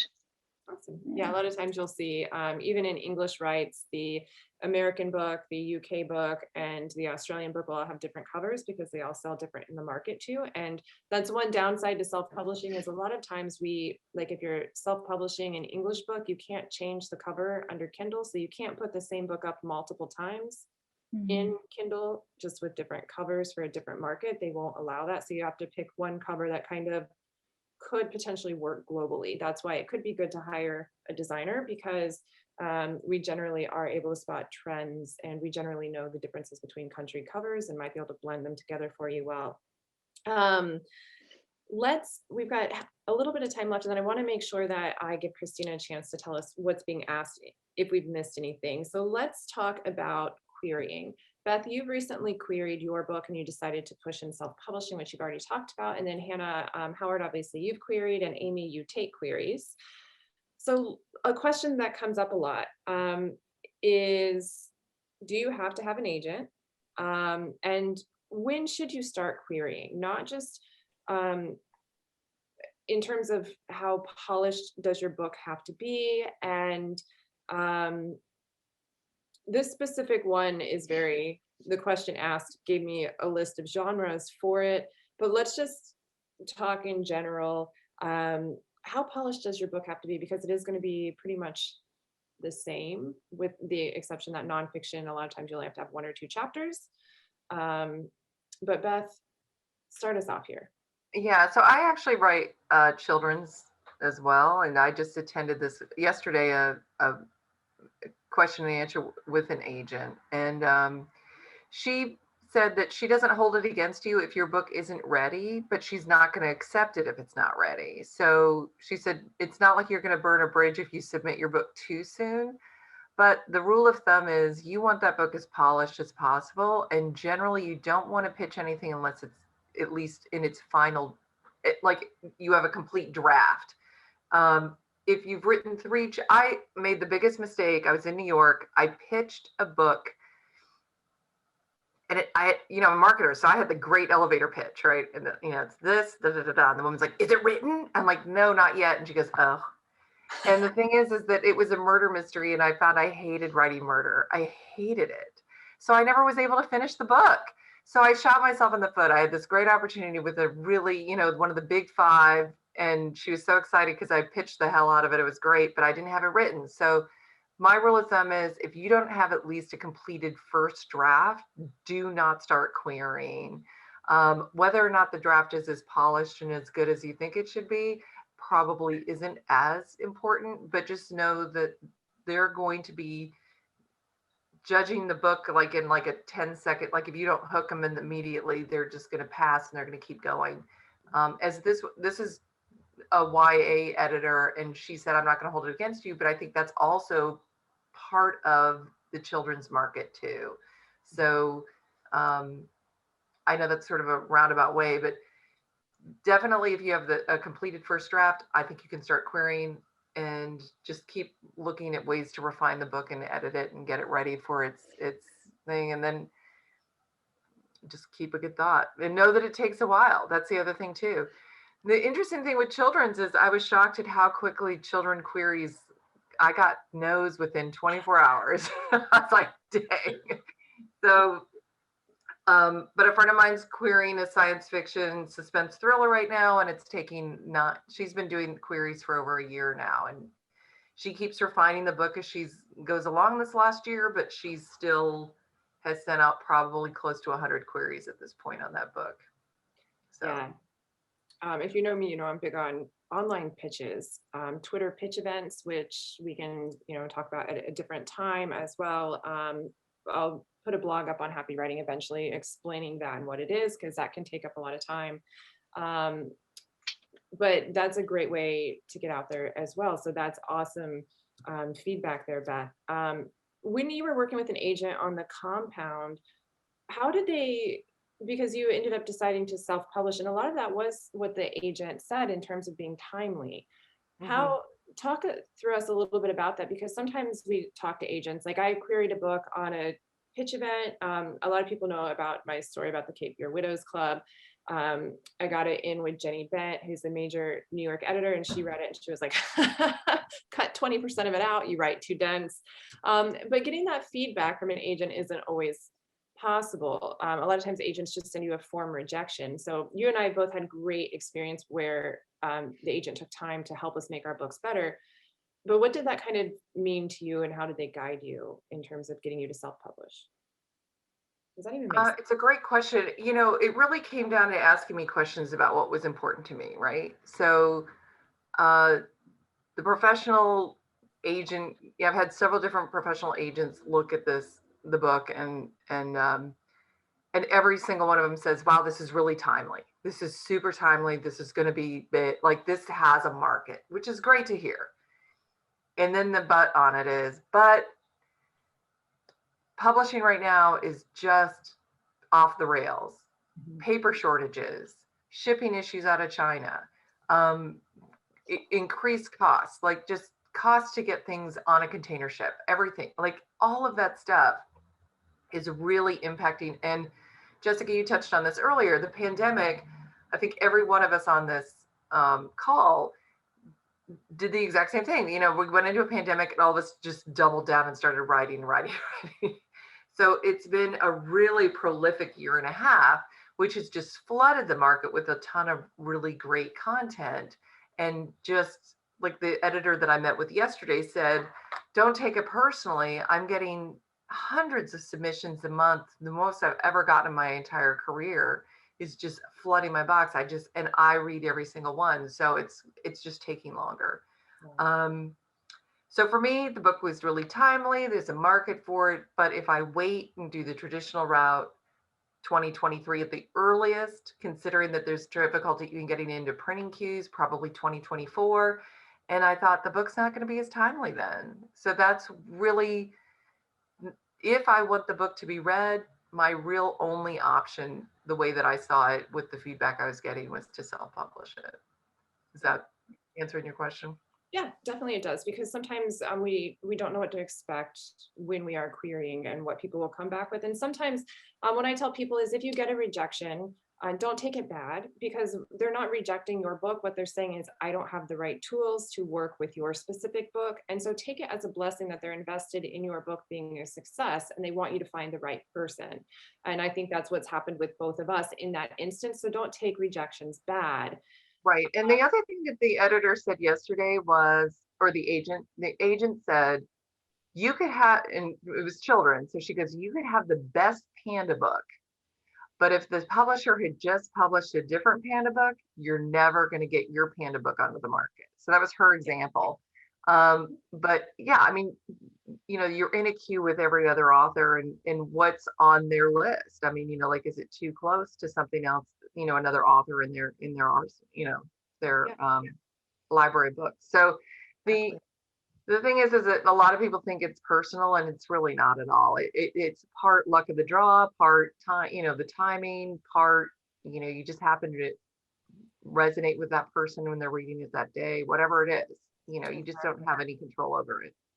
Now, Amy, you and I have both dealt with accepting queries. And the thing is when we're saying, what does an agent expect? How polished does the book have to be? It's going to be different for every person, whether that is a publishing house, an editor, or an agent. So it's up to us as authors to do our due diligence, go to their website, look at places like Manuscript Wishlist and see what people want. And a lot of times agents will directly tell you, do not send me your first draft, do not send me an unfinished book. Or if they do accept unfinished, they will give you exact strategies and tell you exactly what they want. So if you want to send it to an agent, it is your job as the author to go to their website, see if they're accepting, and personalize that query towards them. I can tell you from advance, with being a small press that published under 20 books a year, I would easily get 10 to 50 queries a week. And a lot of times I would not read past the first sentence. And a lot of agents and editors will tell you they also do not read past the first sentence. So if you have not looked at what we want, like we didn't want erotica, and I got 10 erotica novels a week. That's a waste of your time. It's a waste of my time. And I'm not even going to reply to you. It got to the point where I had a form reply that said, if I don't respond to you, I'm not interested. Amy, talk to me about some bad behavior in querying, because we even had people send us a letter with my name wrong, our publishing house's name wrong, on top of genres that we don't get. And I was immediately like, that's not even the name of my company. And I have also copy and pasted from one agent to another and forgot to change the name. It happens. Talk to me about some bad querying behavior, Amy. Yeah, that's definitely one of them, is when you've got a different publisher in your, hello, so and so at such and such a publisher, and it's like, oh, that's not me. Yeah, like you said, I think that the main thing is we have it listed out exactly what we want on our website. And if you don't follow that, you are going directly into the bin. Like, and if you send it to us again 2 days later, but with it corrected, we'll end up reading it. Because it's like you said, it's a business. Like we're not holding a grudge against you, but you didn't follow our guidelines, so we can't work through it quick enough. Like we require an email subject line that is very specific. And that is because we want to be able to search through our inbox in a fast manner. And so, yeah, when people just don't follow the submission guidelines or do crazy things like putting in the wrong name, you're just kind of screwing yourself by not calming down and slowing down and making sure that you're addressing someone properly. I think what actually ends up being worse is when we send a rejection, whether that's form or a full-on feedback, pages and pages of feedback, and then they come back at us and are angry about it, or have, comments about like, this is the best book ever, and you are, you're never going to get anywhere without my book. And then that's we forward those to all of our industry friends, and nobody yeah. So yeah, my business partner has an entire file of comments of what people have said when they're angry about being rejected. And yeah, major point there. It's not personal. I swear it's not personal. I have a guy who still stalks me, and I get a message from him on Twitter about every month, like, you made the biggest mistake ever. And I'm like, dude, my house has been closed for 3 years. Like, I'm not even doing it anymore. I can't accept your book anymore. Leave me alone. Yeah, guys, Yeah. do not do that. And don't even send a thank you for the rejection, I would say, because we don't have time to read it, and it's just going to get deleted. Just, take it and let it go. Yeah. What were you going to say, I Beth? was just going to say that basically the same thing, which is you get a lot more sort of traction. Although Jessica just said not to send it, to me, if you are like quiet and go away, or are really gracious and friendly and or like, hey, I appreciate your time, and I hope you have a great day, kind of thing. I have written thank yous and sent them because I feel like it, when they've responded really quickly to me, I wrote a thank you and said, hey, I really want to acknowledge just how fast that was and just how awesome that was. You were able to get back to me so quickly, because I feel like that's not a thing they hear every day. So I think there is a lot of benefit. And I think if I were to ever query her again, she would have a positive feeling about my name when she saw it, as opposed to, well, I hope you burn in hell because I guess if they send you a personal response, send them a thank you. And if you get a form letter, don't. Exactly. Yeah. I mean, I got a really beautiful reply back, and it was like within 24 hours. And I was like, dang, that was fast. And I just wrote her back and said, wow, that was so incredibly fast. Thank you. I really appreciate, that you took the time. And I didn't expect to hear anything back, but it just made me feel better to acknowledge what I thought was really a stellar response time frame, and didn't leave me hanging, which was really lovely. So Yeah, I think anytime we send personal feedback that's specific to the book, we're not necessarily looking for a thank you. We're not expecting a thank you, but it doesn't hurt, especially because then we know that your feelings aren't hurt from the well, and also rejection that that you're we a gave you. professional, right? Yeah. You're really showing Yeah. what you're like to work with. And, I was coordinating a project, and I just started getting these like really hideous emails from somebody who just didn't think I was doing it on their timeline the way they wanted. And I was like, and the event came off beautifully, and it was great, but it left such a bad taste in my mouth about that woman. I don't ever want to work with her again. And it's been interesting. It shed a lot of light in my mind on kind of who she is as a person, as far as like her business approach. So it's a two-way street, right? The agents are showing you who they're going to be, and you're showing them who you're going to be if you're going to be working with them. Exactly. That communication process tells your agent a lot about who you are to work with, and it also tells you about how they will be to work with as well.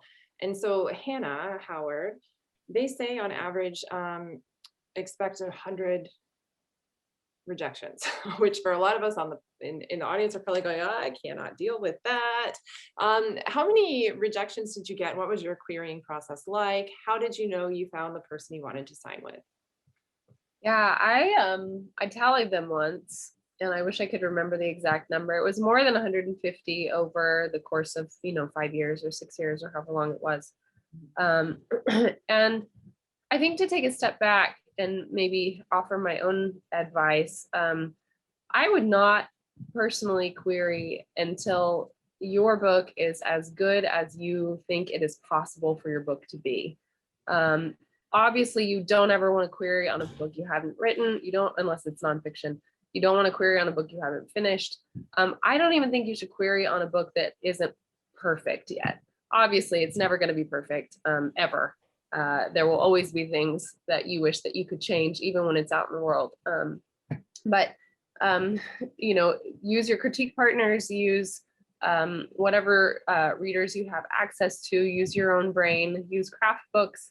I think impatience is, at least in traditional publishing, what can shoot us in the foot the quickest, because we want to present ourselves to people that we want something from, basically, before we have like got ourselves together.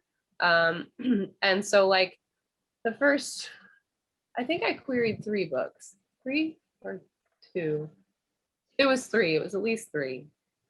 And the first 2, well, the first one was just a dreadful book. The second one was a decent book, but, you know, I started querying it long before it was ready. And it was just because I was in a hurry and thought that maybe I was a genius and didn't know it yet. And, you know, they would see that too, and I would, you know, wind up with a book deal. But like in reality, I could have probably streamlined the process for myself if I had just sent my best work, you know? And so that would be my maybe first piece of advice when it comes to querying, is just send your best work, because it's going to save you a lot of trauma. I mean, you'll still experience trauma because there's always going to be somebody who doesn't like your best work. And that's going to be true no matter who you are, no matter how successful you are. There's a lot to say about querying. I teach a local adult continuing ed class on traditional publishing, and we spend it's like a 3-day class. We spend a whole day just on querying. So there's a lot, but well, and I just lost my thread. What was I going to say after that? What were the other questions you asked? What was your querying process like, and how did you know you found the right person? Yeah. It was long is what it was like. Gosh. Okay. So here's another thing. Sometimes you don't know a thing until you've experienced it. And for me, I didn't know what it was like to have an agent until I had an agent, which meant that I didn't know what I wanted from an agent until I had an agent. And so actually this year, my agent and I split up, and I'm working on a book that I'm going to start pitching when it's ready, whenever that happens to be. But the reason was that after 5 years of working together, I realized that like, she wasn't what I wanted.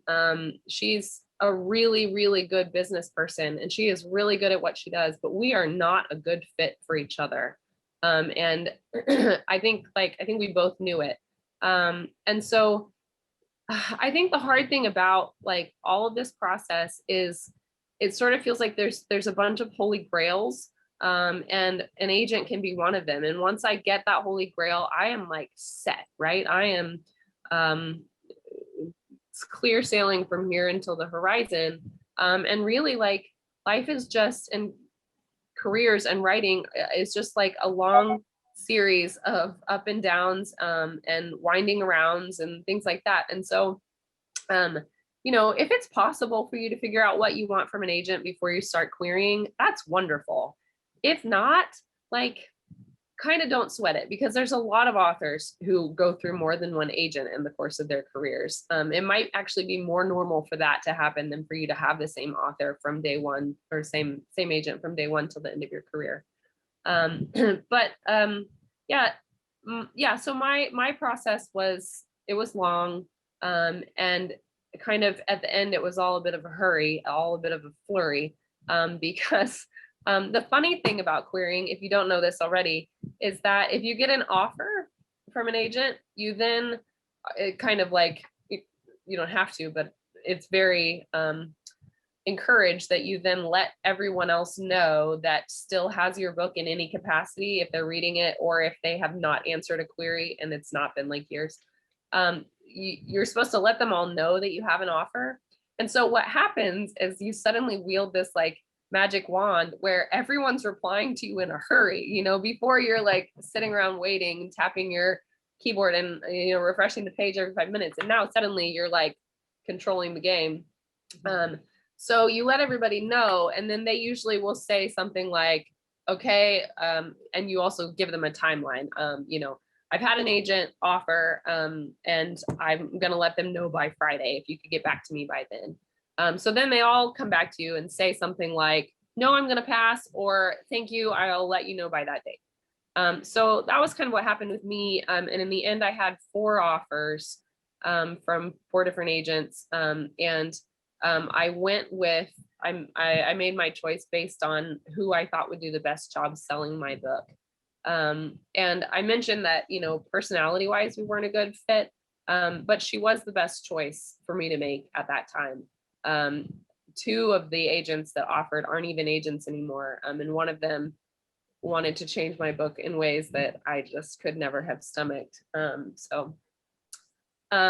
Yeah, so that was what the getting an agent process was like. And then from there, everybody is different. So some agents are really editorial, and my agent was really editorial. And we went back and forth on revisions for 5 years. Part of that was that she's slow. She's a big agent, has lots of clients. A lot of them, most of them, all of them are more important than me. And so, it took a while. But some agents are like really quick, maybe don't want you to do as much revision before you go on submission to publishers. So that's a kind of sprawling version of what I experienced, but. That's great, because, we edit our book to send it off. They might edit it some more. And again, it comes down to your understanding of your story, finding the best fit for you. Every person in the industry publishing is subjective.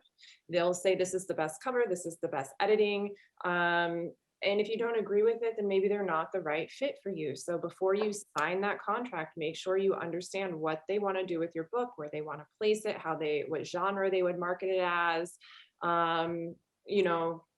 things like this. Amy and I share a client where I could not get her to understand the genre of her book, and she wanted to put it as a different genre, and it didn't go as well. But that was her passion, and she was very sure that that's where it needed to go. So follow what you feel, but also understand that people in the industry sell books. That's how we get paid. We don't get paid unless we sell books. So generally, if we're putting you in a way, we're trying our best for you. Thank you all so much. That was so much information. This is recorded, but Christina, I was going to pop to you earlier and we just kept hitting on to points. So is there anything that came through in the chat box that we did not touch on today that is not a legal issue, or that best publishing class that Beth will address on August 8th? Yeah, we've got a couple direct messages that came through. Mostly around agents. How do you get an agent that you can trust with your work? So I think we've kind of covered some of that here. Then how much do you pay? Do you pay the agent? How much? How does that part work? Yeah. Nope. And don't pay an agent, don't pay a publisher. If you're signing a contract with an agent or with a publisher, you don't pay them unless it's a vanity press. There are places out there like Absolute Right. They have something called the water cooler where you can research agents and see what other authors' experiences are. There's great online Facebook groups. And I would say before you sign a contract, also always talk to an author that is signed with that agent or with that publishing house. Ask them what their experience has been like as well. But yeah, we don't pay. Great, thank you. Are you paid for book signings or speaking engagements? Depends. Generally at book signings, you're paid off of the books that you sell. If you're a self-published author, if that bookstore buys 50 books and you sell 10, they're returning the other 40, and you are paying for those 40 books. So you might not make money on that book signing. Then when that happens, if you're a self-published author, not only are you paying for the return, you're paying for the return shipping, you're paying for the return shelving fee at the distribution warehouse. If you're POD, so through Ingram Spark, you're then also paying for the shipping back to you. So you will be losing not just the money on the books, but the money on the extra fees. So book signings are not as lucrative as they once were, if I'm being completely honest with that, unless you are a major author. They can be a big tool, but they can also be very expensive. The other thing to know is self-published authors, if you do get your book placed in a bookstore, you're looking at somewhere between 6 weeks to 6 months for that bookstore to sell your book. So if you convince a bookstore to put 10 of your books on the bookshelf and they do not sell within their window, they're returning those to you. So then again, you're paying for the return shipping to you, which is expensive. the return warehouse fee. Ingram then has a return fee on top of the return to warehouse fee, and then they ship them back to you and you pay for that shipping again.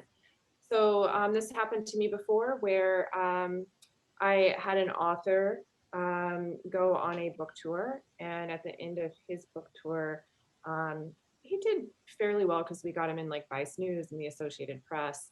But he had one store in San Francisco where he decided to go shopping instead of go to the signing, and they returned 100 books. The cost of what we sent those books out at. So the bookstore buy them from us for those 100 books. It was a $750 sale is what we would have made. And the return on that was $1,980 by the time, because the weight of shipping the books and warehousing and sending them back. So traditionally published authors that are sent on a book tour, they will typically pay for the book tour, but you're not necessarily making a wage while you're there. It's your time that you have donated. So if you do get a book tour, you're not really getting paid for it. So yeah, books you'll get paid in royalties from the books that are purchased, but you are donating your time essentially. Yeah, and speaking engagements, that's up to you to negotiate the contract.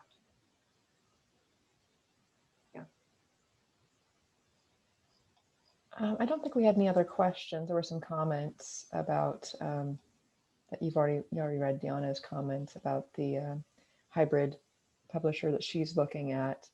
Another participant has asked if our authors would like to share their social media profiles or book links or anything like that. We'd love to see that from anyone. Yeah, I normally have those typed up, and I typed them off and left them on my laptop because I was working in a cafe. Italia, Italia. Uh-oh. Yeah, drop your socials in the chat box if you don't mind for me, because I slacked off on that. Shocking. I did actually print the stuff though today. Perfect. Yeah, and we're at Happy Writing Co. everywhere for Happy Writing, and recommended resources for improving querying skills. Wow, Karen, what a question. Guys, what are your favorite resources? Joanna Penn, probably for sure. I really love Query Shark. It's old. I think she still updates it though. Has anybody ever used that blog? Does Query Tracker have any info on it, or is it just used to keep track of? Query Tracker? Yeah, do they have a blog or anything? I don't know. That's a great question. I think that's a wonderful resource. Query Shark is what I said a minute ago. Yeah. Okay. Sorry, I was just jumping in on you, but No, Query Tracker is another No. one that helps you keep track of your queries, but I think they have a blog too, but Query Shark is really cool. Query Tracker has forums, so that helps. Yeah. Query Tracker is a great resource. It's $25 a year for the premium. It's free otherwise, but you can see the average wait of how long it takes people to get a reply. You can track it yourself. They'll tell you if they got a forum response or a personal response. So you can see the average times for each agent, as well as track who you're going out to. I think it's super important to always be tracking everything you do, whether it's expenses, whether it's how many words you write a day, whether it's who you're querying. I even track like the blogs we write. I just think as an agent, you can't, or as an author, you can't have enough numbers. So Query Tracker is so great for that. Excellent resource, Amy. So glad you thought of that, because I'm like, oh no.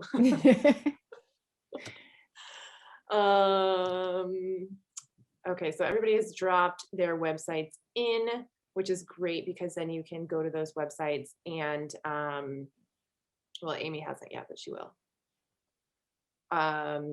Beth, give us an insight into your class coming up on August 8th, because it's going to be great. I've read your slides. The information is amazing.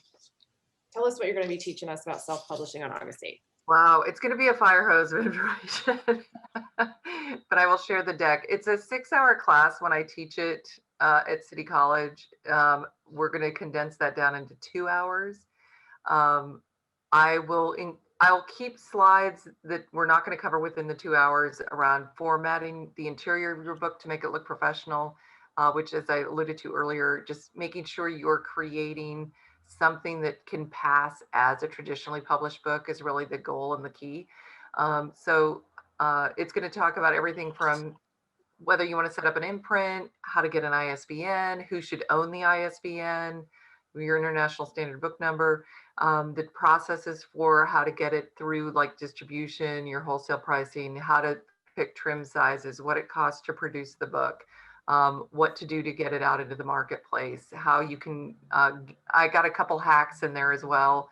And then I'll touch a little bit on what you can do to turn it into either an audio book or, so it's print, and audio versions of your book. And I don't know, is that like a good enough highlight? Does that kind of cover it all?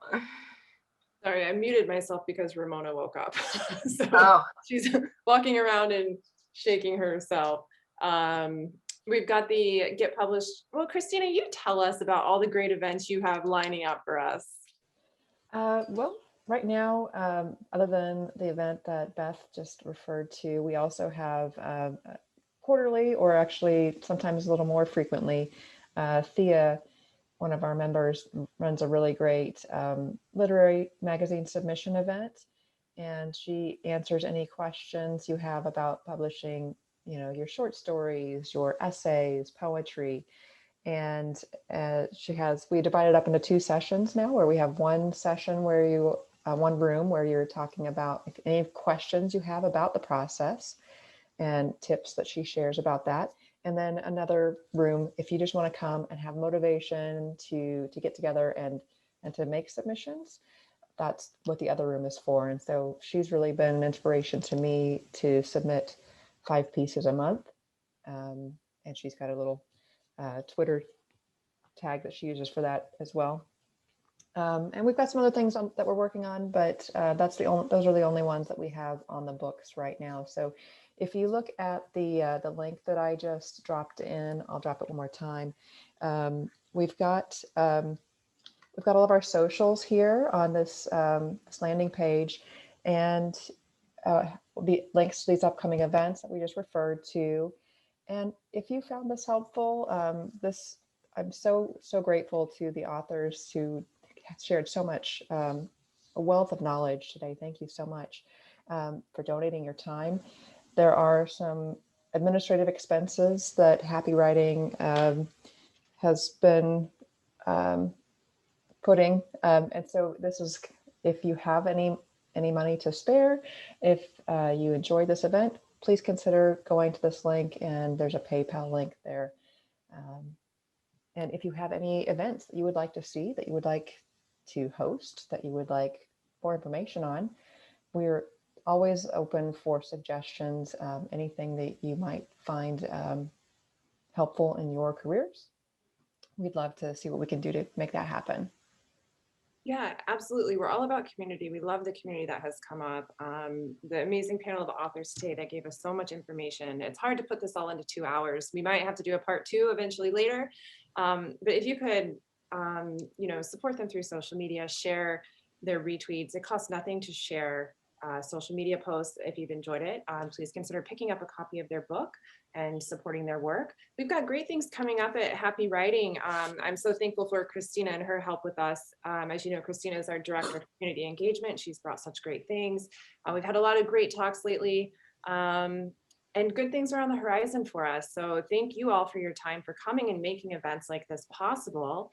And if you do have further questions, please feel free to email us. Jessica@happywriting.co, not .com, because somebody's squatting on the .com and won't sell it to me. And Christina is at info@happywriting.co. So send either one of us questions. We'll address them to the panel or put them into a future event. And we definitely would love to share anything that you feel is a strength for you, because you as our community members are what make us great. Everyone, I hope you have a fantastic Sunday evening. I hope you found this helpful.